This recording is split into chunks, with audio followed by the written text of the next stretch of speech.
Hey everybody, welcome, and been a long time since I've talked about movies and TV on this channel, so I thought I'd take an opportunity today to talk about X-Men 97.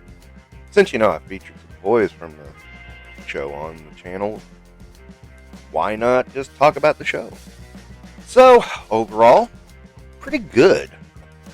I have a few things I'm going to go over that I have a bit of a complaint about, but I won't say there's anything that's deal breaking or just made it totally terrible. Now, that said, though, there were some problems. First off, I'm going to talk a little bit about the Inferno episode. It went by way too fast. I get they didn't want to go into the demon part of it. That makes sense. I'm cool with that. But at the same time, it seemed like it went by way too fast. Madeline's turn from the dark side was too easy. And then she left to go to Genosha and died off screen. That made no sense to me. It's like, why? I thought, okay, they're keeping her alive for a reason. I just don't know what it is. And then they kill her off screen. Just kill her at the end of the Inferno episode. What's the problem? It makes perfect sense. Yeah, I don't get it. Maybe to have that scene with Cable, but then kill her off screen. Why? Seems like they could have done a little bit more with Madeline being still alive than just that. It seemed like a waste of potential. And there's a few other things like the sequence when the humans launch missiles at Asteroid M, and then it comes crashing down towards the Earth for an extinction level event.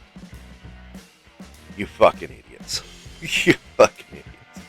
At least Captain America said, "Are we sure this is a good idea?" Somebody in the room was thinking. But yeah, that was pretty moronic. I don't like the cliffhanger ending because, we don't know how they went through time, what's going on. It's a little confusing. I was hoping for some ending where it's like, oh, cool, this was great. And instead we get a cliffhanger. But we know we're getting to season 2. That's a plus. I did love all the cameos in the last 2 episodes. That was great. Everyone from Spider-Man to Peter Parker to Captain America, Iron Man, Cloak and Dagger. I mean, of all people, Cloak and Dagger. Daredevil. Yeah, that was fun. That was really fun to see all the different people of the Marvel Universe kind of showing up and, making the X-Men animated world that much bigger. Now, there was a lot of criticism about the show at the beginning when Bo DeMaio revealed that Morph was going to be non-binary, and it was much to do about nothing. One line in the last episode, Rogue said, well, when they were on the team for 5 minutes before we threw them to the wolves. And I mean, really, it's a blink and you miss it kind of moment.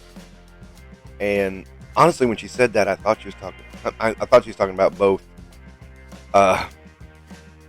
Morph and Jubilee at the same time, and then I realized, oh no, she's talking about Morph. And that's the thing about that they them thing, it always gets confusing when you try to use a pronoun.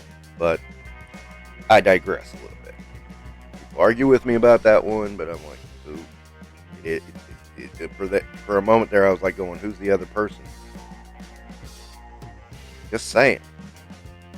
It's the way we speak.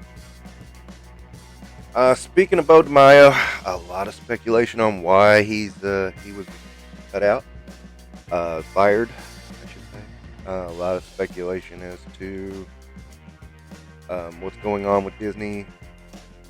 A lot of clickbaity stuff. A lot of really rough rumors.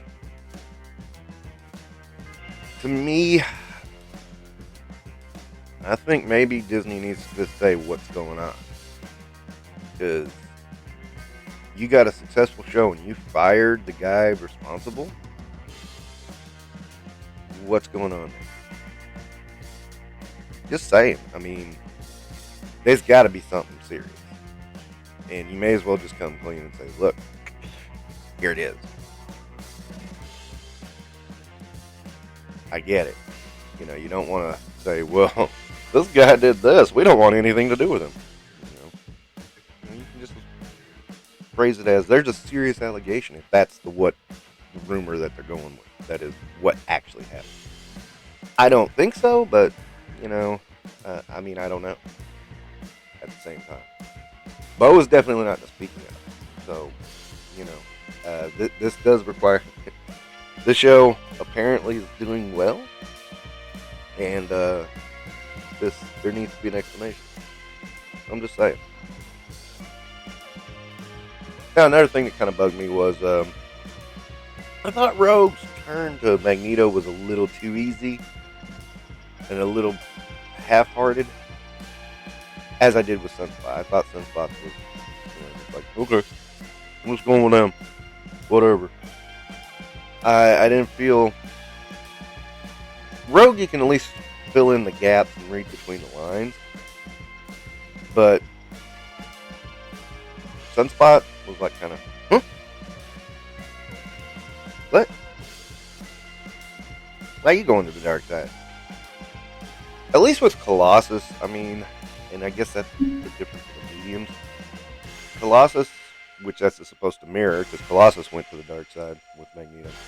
You kind of saw the build. I didn't like it then either, but you at least saw the build and saw it happening. When it happened, it wasn't as jarring. When it happened to Rogue, it just didn't quite fit, even though they tried to frame it in a similar way. I didn't feel it rang true. And then I will say, I think Bastion was handled much better in the television series than in the comic, because I really just thought Bastion was a bag of shit in the comic. The whole process of which he was created was just what? But then this was an easier origin to deal with, and thus an easier character to deal with. And then you had on top of that, you had Dave Draxler trying to recruit him as a kid. That was a lot better. I mean, that to me worked. But,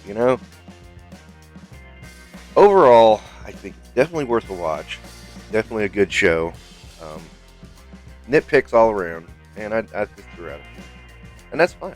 You can nitpick all you want. I mean, but at the same time, the old series had a lot of problems too. So, and there are a lot of people who try to say, "Oh no, the old show was perfect." No, it wasn't. It was never perfect. It had some bumps. It had some problems, and this show has its problems, but that doesn't make it bad. So, yeah, if you haven't yet, give it a chance. See what you think. I mean, can't hurt, right? And don't listen to the clickbaiters. I hope you enjoyed this little yammering about X-Men 97. Guys, remember to do the likey, subscribies. Thank you.